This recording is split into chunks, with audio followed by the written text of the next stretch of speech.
as any in the NFL, and they get even louder when their Seahawks are introduced.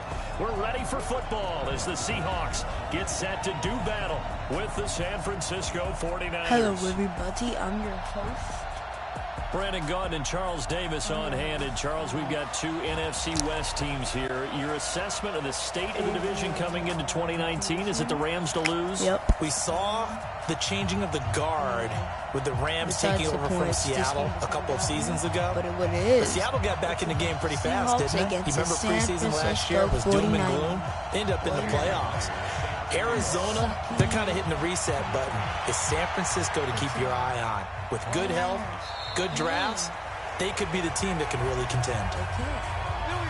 Jimmy Garoppolo leading out the undefeated San Francisco 49ers. And for Garoppolo, 2-year anniversary of the trade that brought him from New England to San Francisco happened on Halloween. That was back in 2017. And a nice little anniversary gift in 2019. Arguably his best game yet, 317 yards against the Arizona Cardinals and a career-high 4 touchdowns, Charles. And what was beautiful about that, besides the fact he went to 16-2 as an NFL starting quarterback, here's the thing.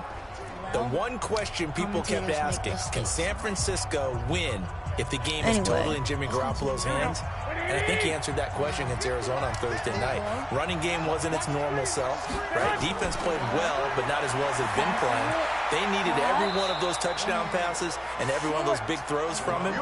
He has to feel much more confident moving forward, as does San Francisco in him. By the way, list of 49er quarterbacks with 300 or more yards passing, 4+ touchdowns, and no INTs in a regular season game. Steve Young did it 3 times, Jeff Garcia twice, Elvis Grbac, and then you had Joe Montana do it once, and now Jimmy Garoppolo. That tells you just how difficult it is to do if Joe Montana only did it once. Seahawks information of blitz.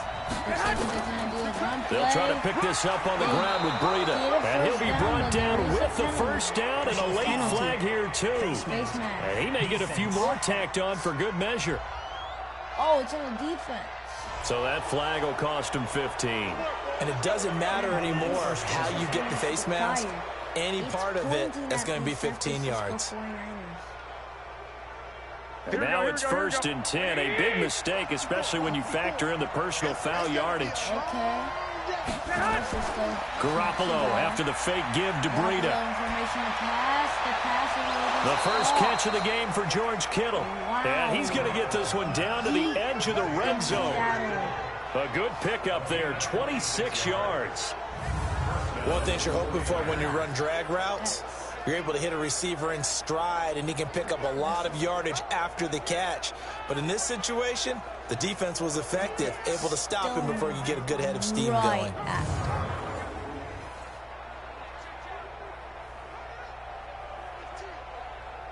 Our game not even 2 minutes old, but a quick red zone opportunity. 1st and 10 right at the 20. From the gun, it's Garoppolo. Completes it to the tight end, Kittle. Then he is out of bounds right around the 10-yard line. 11 more on that one and another first down. His passing's been on point on this drive, hasn't it? Been very accurate, gotten the ball downfield, gained nice chunks of yardage. But now, in this situation, the field is really condensed, partner. So if he's going to throw the football, that could be pinpoint here. I was going to ask you about that. Field shrinks, has to be sharper, but it's been a good opening drive so far. Now they just want to see if they can cap it off with the bell ringer and put it in the end zone. It shows you right there, he can do more than just cover in the secondary from that free safety position. Yeah, the evolution of position has really been significant, hasn't it? Because a lot of teams no longer have a free safety, strong safety designation. They just have safeties. So wherever the ball is, one can be close to the line of scrimmage, one can be deep, and vice versa. On that play, how about that tackle we just saw? Pretty nice. Call it a loss of 2 on the play. And that is going to set up 3rd and goal. No surprise there, Jadeveon Clowney with a tackle for loss. We all know how he became one of the most famous players in football, though, don't we remember? Oh, that one play. Yeah, that one big-time play was on highlights everywhere. They want to see more of that here in the NFL. This stadium once registered as the loudest roar ever recorded, and you can hear him now. 3rd and goal. Having a heart attack. This one into the hands of Kittle, the tight end. And he's going to be brought down just shy of the 5 at the 6. They wind up with 6 on the hook up there, but it's not enough. 4th and goal. So much about this game is just understanding situations and then having to execute, isn't it? Guard the first down sticks. Don't let them get there. And they rallied and made the tackle. Oh. Climbing. He got stoned. Oh, never mind. The coach is so hyped up. They're going to have to kick a field goal. Chase McLaughlin now for the field goal try. From the left hash, should be a fairly easy one here. And his kick here is good. And the 49ers take a 3-0 lead. Able to move the ball on that drive. Yes, just 3 points, but 4 first downs were in there. Yeah, and you can look at it and feel pretty good about the whole thing and think, okay, this should continue throughout this ball game. On the flip side, if you're a defender, it's almost like, whew, we only gave up 3. They moved the ball on us pretty well.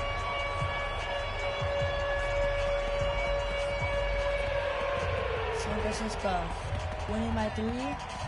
Wisnowski. I know it's Wisnowski. But anyway, Wisnowski about to kick it off. Lockett looking hyped up. He looks like he's about to ram through the refs and everyone. The kickoff team on the field now as they will send this one away. This one taken just inside the 10. Run. The 27-yard line. Russell Wilson coming out here, still tracking as an MVP candidate as he brings the Seahawks at 7-2 onto the field, coming off their weeknight overtime victory against Tampa Bay. And now the touchdown-interception ratio for Russell Wilson this year, Charles, 22-1, because what did he have, 5 touchdown passes in that game? Including the game winner in overtime. And how about he continues to make a case for MVP. 3rd in the league in passing yardage. About 100 yards short of the leader, Phillip Rivers. You mentioned that touchdown-to-interception ratio, 22-1. That's ridiculous. And to come back against Tampa is 31st, the most in the NFL since 2012. I was sitting with some friends while this game was going on, and Tampa was up a couple of touchdowns. Everyone said, yeah, Russell's going to get involved, and Russell's going to find a way to win it. And he did.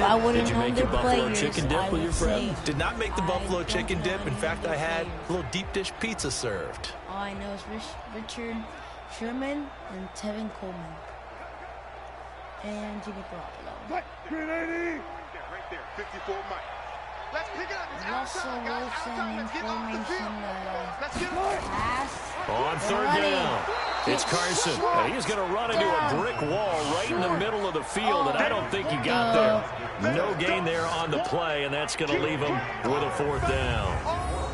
Strong start by this defense. 3rd and short, they go with a run. Stonewalled for no gain. I played for a guy who always talked about setting tones and meeting force with force. That felt like it on that play, didn't it? And they met it in a big way and won. What a great job by the defense. And he gets this away, and look at this. This is a good one. And this will hit just beyond the goal line as it's into the end zone for a touchback.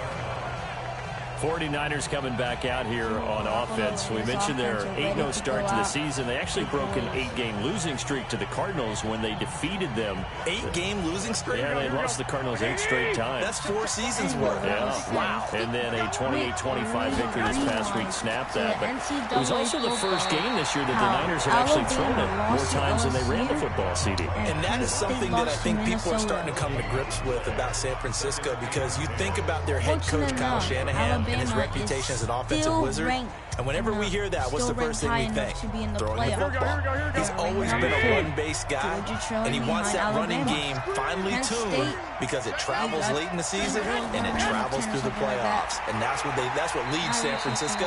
They had to go the other way against Arizona in order to secure the win. Well, if the Niners have it their way, the only travel they'll be doing in the playoffs will be to Miami, because as it stands right now at 8-0, they would play at home until that point. And why Miami? Super Bowl. There you go. And this should be the final play before the quarter ends. LSU looking bright for the quarter. They're looking at a 3rd and 6 here to start things out. My playoff prediction is going to be, I feel like a shotgun snap for Garoppolo. And that'll wind up incomplete. Bold play call there. Now it's 4th down. Not only was the call spot on, how about the execution of that defense right there? The zone was absolutely locked up tight.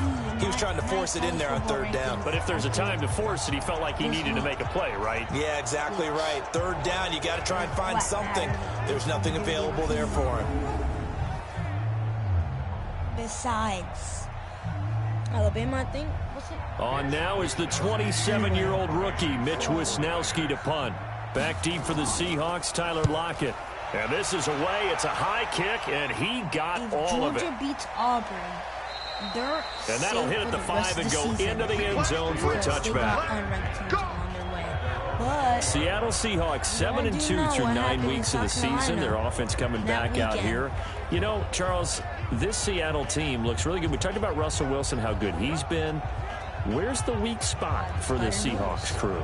Believe it or not, consistent pass rush. And the reason I say believe it or not, when you think of the players who are along that defensive front, it's a surprise because they've gotten Jaron Reed back. He missed the first 6 games of the season. Remember, he was double-digit sacks in 2018 at defensive tackle.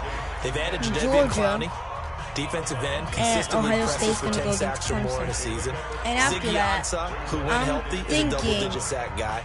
I think as the season moves on, it would not surprise me at all that that pass rush gets ramped up a little bit. Might have this in the back. And then Seattle will be really difficult to deal with. Week 10, how about this battle playing against the undefeated 49ers? That's going to be a fun one. That's going to be an absolute blast. And that's a good time for their pass rush to emerge against Jimmy Garoppolo. But first of all, they better stop the run. And they get him down, but not before he takes it across the 40-yard line. That one good for a first down pickup of 18 yards. You all know what happened. And when you're playing a quarterback with some experience and some moxie, you enter the danger zone when you decide to blitz him, because if he's able to diagnose as he did on that play, he can hurt you downfield. He reads defenses so well, doesn't he? He really does, and the best part about that play for him, I don't think that was his primary target. I don't think so either. I think he had the read, figured out where the blitz was coming from, and went to a secondary target for a really nice game. They'll run on first down. Carson. Credit him with a 1-yard gain there to make it 2nd and 9. One thing to keep in mind, partner, especially in the second half, when you've got a running back of this size, of these dimensions, I can just tell you, attrition does set in for a defense, because you're excited about hitting him in the first half, maybe not so much in the second half, and some of these shorter gains turn into bigger runs later. On 2nd and 9, Wilson. Oh, he's able to outmuscle him here as he pulls it in. And this will move the chains again as the tackle's going to be made at the 49ers' 42. Sorry, children out there. When this offense can get their tight ends involved, they can move the football. Here, a nice route, able to look it in, and picks up the first down. Wow, Ed Dixon with that catch. That is just nasty. Seattle and San Francisco's 42. So they go from one 42-yard line to the other as they come up now 1st and 10. Barely in field goal range. Barely. Now it's Carson. Oh, I lied. 5 yards on the carry. Good pickup on first down. Partner, I think from our experience together, we have learned that most offensive coordinators are going to tell you, if I'm going to run the football on first down, I've got to get at least 4 yards. They got 5 here. They've got to feel pretty good about that one. The first down run got 5. Here's 2nd and 5. Here's Carson. And he won't get much. Maybe a couple. Down inside the 35 to the 34. Doubling this guy has to be a priority before moving up to the next level, because the big fella, he just ate that one alive, just stuffed it. In fact, before the game, he was talking to us, and he's like, hey, these pants make me look fat? And we said, nah, man, you're just a whole lot of guy. He is at well over 300 pounds. He's a big man. On 3rd down. It's Carson. And he will be very close to a first down, but I see the closed fist of the referee, and that means 4th down. It'll be called a gain of 2, and that'll leave him with some options here on 4th and inches. Well, he hasn't made much of an impact in the running game thus far, and after that last run, not much is going to change. You're going to have to review that, Mr. That area. He hasn't been able to get anything going, and really the offensive line not helping him much. On comes the Seahawk kicker here on 4th down. It's Jason Myers. This is a... Dang.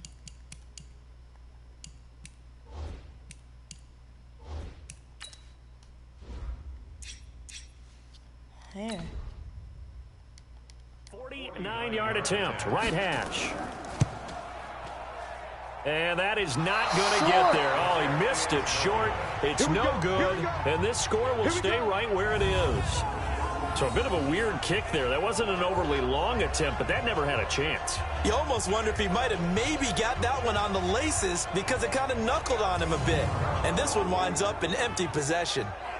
The San Francisco offense getting their last-minute instructions before they take over here. And on the last go-around, they really couldn't get anything going. They had to punt from deep inside their own territory, which means you're going to lose.